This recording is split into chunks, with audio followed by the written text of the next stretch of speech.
SOP 249. Today we're talking about the pros and cons of voicing your opinion.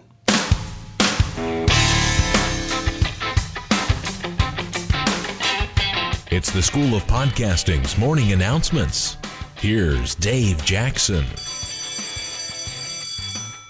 Podcasting since 2005. I am your personal podcast coach, Dave Jackson, thanking you so much for taking the time out of your busy schedule to come listen to little old me as we talk about everything podcasting, from planning to promoting to producing to monetizing to all of the above. And if you'd like to know more about me, you can simply go out to our website, schoolofpodcasting.com. You can email me. I'd love to hear from you. It's dave@schoolofpodcasting.com, or you can call in your comments. It's 888-563-3228. That number is courtesy of podcastvoicemail.com. And I want to thank Fred. Fred is my friend. Fred Castaneda from the Struggling Entrepreneur and about 37 million other podcasts. Fred is, if Fred is not sleeping or eating, he's podcasting. And I love Fred. He's a great guy. And he had sent in a couple different comments about, he said, have you ever talked about the ramifications of ranting in your podcast, and especially how that may affect a first-time listener? And I thought about that, and because in this case, he was saying how this person had something that he didn't think was fair happen to him, and he really voiced his opinion, and he went on for quite a while, probably close to a half hour. And Fred then sent in now here's the fun thing. Now let's just stop there. When you voice your opinion, number one, everybody has an opinion, and some people will agree with you, and some people will not, and some people just won't care. And you have to realize that if you're going to put your voice out there about anything, some people are going to agree with you, some people are not. And what Fred was bringing up in terms of getting new listeners, if you spend a large amount of time just going on a rant, you may blow your first impression, and that is a great point. Always remember that first-time listener, first-time viewer to your podcast.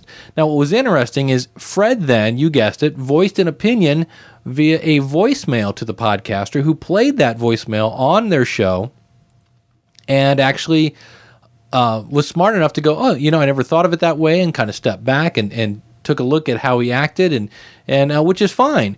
But the interesting thing is, keep in mind that when you are a podcaster, you are seen many times as an expert, many times as the leader of that particular niche. And so in this case, the listeners heard their leader being criticized for his opinion. And you guessed it, they circled the wagons and said, hey, Fred, keep your opinion to yourself.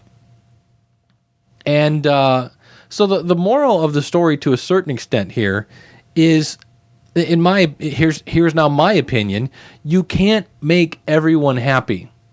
And in fact, I would think if your opinion is one that is not going to offend anybody, it's going to be what some people call Melba toast, so politically correct that it's going to be boring. That's my opinion. And I think I say this just so you realize that you're not going to make everybody happy. There are going to be some people that, for whatever reason, irregardless, or is it regardless? I always get that backwards. But no matter how much time you put into your podcast, there are going to be some people that just don't recognize your genius. And that sometimes is a hard pill to swallow. Now, a couple other points as we're talking about voicing your opinion and putting things out there in a podcast, which is kind of funny because you would think me, Mr. School of Podcasting, would want everyone to just, drop your fears and start a podcast. Well, I'm here to be realistic and say there are, in some cases, ramifications. Let me give you kind of a funny story. I started a podcast a while back called Building a Better Dave. You can find that at betterdave.com, although I haven't put out an episode in quite some time. But at the time when I first started out, I was going to work a little edgy, be a little, just ever so slightly blue, right? And because it was me post my divorce, and I was going to go out and start dating, and I thought there'll be some fun stories along the way. Well, for whatever reason, I got on the topic on how, for those of you that have ever watched the Andy Griffith Show, and if you've never seen it, I apologize, but there was an older woman, a much older woman on the show. Her name was Aunt B. And I went into a conversation on how I was going to these dating websites, and you'd always see these pictures of these people saying, hey, here's who I am, and you'd go to meet them, and it turned out that they looked like Aunt B. Their picture made them look like Pamela Anderson. When you went to meet them, they looked like Aunt B, and I explained how Aunt B we'll just say she just didn't do it for me. How's that?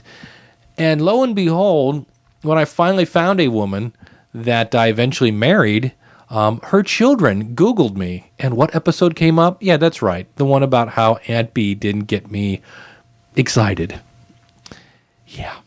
So when you put things out, number one, once it's out there, you can't really pull it back in. Once I put up an episode, if you download it, if I go back right then, pull it off the internet, that's fine, but it's still on your hard drive. And with today's connectivity, you could easily post that someplace else. And you really wouldn't be breaking any laws at that point, I don't believe, because I freely gave that to you. So keep that in mind, that you can't take things back. It's out there. It's hard to, you can delete it and things like that, but the people that really like your show many times will go there the day it's released to get the latest, greatest thing. So keep that in mind. And like anything else, if you're upset about something, a couple things to keep in mind. Number one, anger is an absolutely 100% normal emotion. We all get frustrated. We all get angry.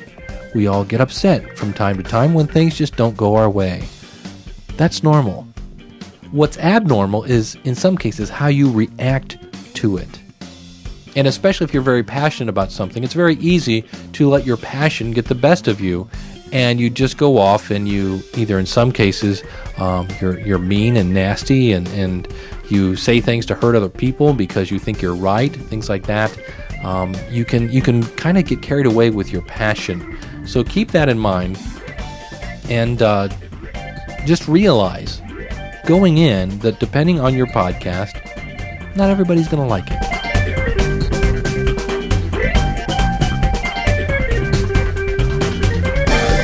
All right, next up we have a question I got this week from Mark over at blues.com. Great podcast, especially if you love blues music. Mark has been a longtime member of the School of Podcasting, and he was talking about, which is a great move, having a way for people to access your podcast via email. Believe it or not, some people like to receive updates, not via RSS, but via email. And your job as a podcaster is to deliver your content in whatever format people want to consume it. And he was trying to get a way to have an audio player work inside an email. Like I could send it via Gmail and people would just click a button inside the email and it would start to play. And I said, it just doesn't work that way. Gmail, Hotmail, Yahoo, all those, even if it's HTML mail, it doesn't work. Now, what some people will do, which is kind of tricky, is they will take a screenshot of the player. I've seen people do this with YouTube. And so it looks like there's a YouTube player, looks like there's an audio player right there in the email. And when you click on it, what it is you can link that directly to your audio file or your video file, and that it will then either open up and play on a separate page. Now, my particular laptop is set up to play MP3 files in QuickTime, so it'll actually open up the internet and play it in QuickTime. This is set in your preferences on your computer. There is no right or wrong answer here. It's however your computer is set up. Some people may launch Windows Media Player. Some people may launch iTunes. But when they click on that, it will launch something. And some people may prompt them to download the file.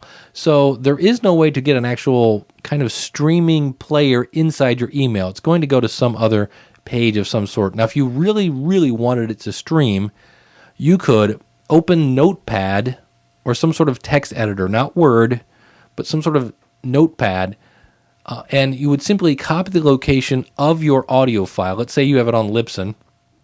You could copy that location, paste it in a notepad, and then save that file, that text file, as let's call it test MP3 file .m3u, not .txt, .m3u. You would then upload that file to your website. You would point people to the M3U file, which again simply points people to the MP3 file, so it's kind of a redirect.